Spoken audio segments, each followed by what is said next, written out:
Hey everybody, this is Claire, and this is Small Joyful Things.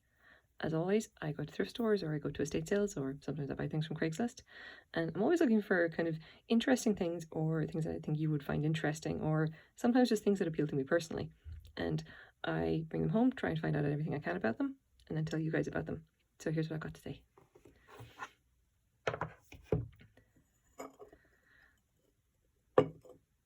Now, I realize this just does not really look like a whole hell of a lot, but you're gonna have to just trust me on this one. This is a very small little lidded jar.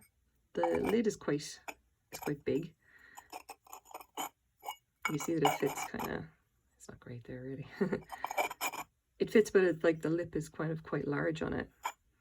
And it has this lovely speckled blue, purple, rustic kind of, what do you call it, glaze. Like it's earthenware, obviously, and it's very, very small. It is not a sugar bowl. Like, if it was a sugar bowl, there would be a cutout for it to actually have a spoon. It's not a sugar bowl. It's literally just a lidded jar.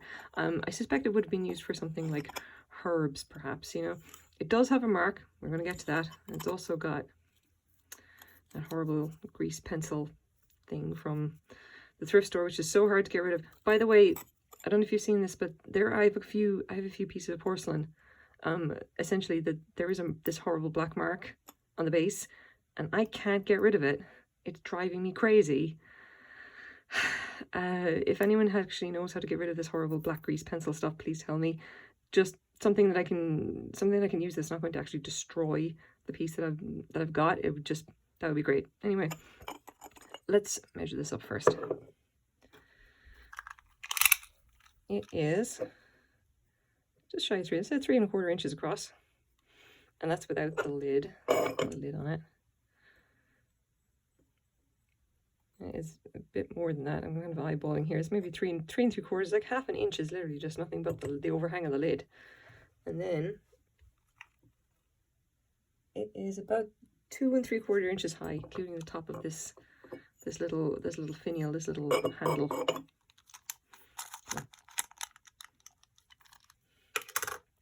Okay, so I bought this for $5, and why did I buy it? I bought it because it was, first of all, it's marked. Second of all, it's interesting, and it's clearly made by someone who cared. And I really do like pottery where it's clear that someone actually really cared a lot about the piece, and they wanted to make something nice and beautiful. I really do like this one because you can actually feel, if you grab the side of it, you can tell that there's just a slight turn in here, just to make sure that like stuff isn't going to fall out or anything like that. It's got a very slight little lip on it. The lid is very unusual, but it's like, again, it's obviously been very well made. Like someone cared a lot when making this little box. You can even see, if you put it up there, it has this very pleasing little rounded shape. And even the glaze is just interesting. It's got a lot going on in it. It's like, I have no idea how someone would have actually made this. You can see that it has kind of a drip going on. It's just a fascinating little box. And even for $5 is definitely more than I would want to pay on something like this. I just liked it so much that I thought, this is something interesting, something that someone cared about. I want to take it and see if I can find out about it. I have the mark to go on. And mark here, you can barely read. That's MB, that's the initials, and it says Salt Spring Island, and that's pretty cool. So here in Vancouver, okay, if you go from the mainland across to Vancouver Island itself, it's like, you know, it's maybe like an hour and a half by the ferry, but there's a smaller island called Salt Spring Island that's kind of in between Vancouver Island and the mainland. And Salt Spring Island, literally the only thing that I really know about it is the fact that it is covered in pottery studios. That is like, Salt Spring Island pottery is just a very well-known thing. It's like there are a lot of art pottery studios there. There's a lot of like this very strong tradition of just a lot of potters going and hanging out there. There is actually a Salt Spring Island Potters Guild that, yeah, essentially there's enough of them there to form an entire guild, even though the island itself is quite small. And they produce incredible work.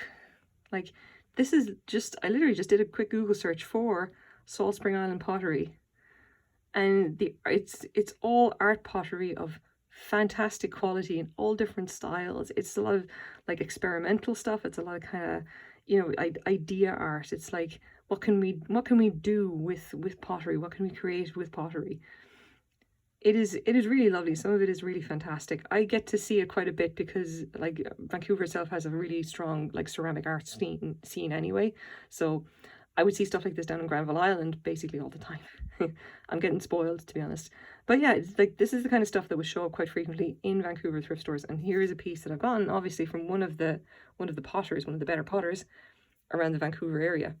So who is MB? And yeah, here's MB. I'm sorry to say that, first of all, I know who she is. Her name is Meg Buckley, and unfortunately she died in January 2020. Her work here is you can see a lot of this kind of beautiful little speckled glaze. You can see that style there is very similar. This is a creamer and a sugar bowl set.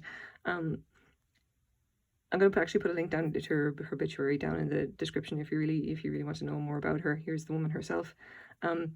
Basically, she married and moved to Salt Spring Island. She was originally trained as a nurse, and she just got into pottery and started to, you know, she made that her life. And her thing was creating like functional objects, like things that people could use, things that people would use every single day, things that were just like, it were essentially well made and functional and good to look at, and kind of, you know, I don't want to call it farmhouse because that doesn't seem like, that seems a little bit too, I don't know, like plain, trite, whatever. It's very much that kind of style, but it was definitely, she made things that she made things to be used. If I'll just go over here, here we go. Margaret Meg Buckley, January 12th, 2020. Yeah, you can see more information for her down there. And her stuff, I have to say, like, her stuff was really lovely. And I just happened to, here we go, I've got an example of something that she made. And having read like a little bit about her and about like what kind of work she really wanted to produce, I think this is definitely a very good example of what she was into. Like, it's small, it's not flashy, it's very kind of, you know, it's very kind of, I want to say it's understated. But there's a lot of interest to it, and it's very functional. I could definitely imagine like somebody keeping, say for example, garlic in this, if you don't use a whole lot of garlic, or maybe if you want to put herbs in it, you definitely put them in. You could even use this as a trinket dish or something. Like, it's really just a fascinating little object, and I think she did a really good job. And that was her aesthetic, and she definitely embraced it. It's really nice. So here we are. So now the question is, I bought this for $5. What is it actually worth? I don't think I'm going to be keeping it. I will actually be putting it up online. I would say that it's probably worth like $10 to $15. Shipping would be on top of that. For something like this, I would probably list it on Etsy for 20 to 25 Canadian, and that will cover my shipping costs. It's literally just going to be included for free. I'll be taking shipping, I would say, for something this small of about like $10 to $15, I guess. And it's going to be something like that.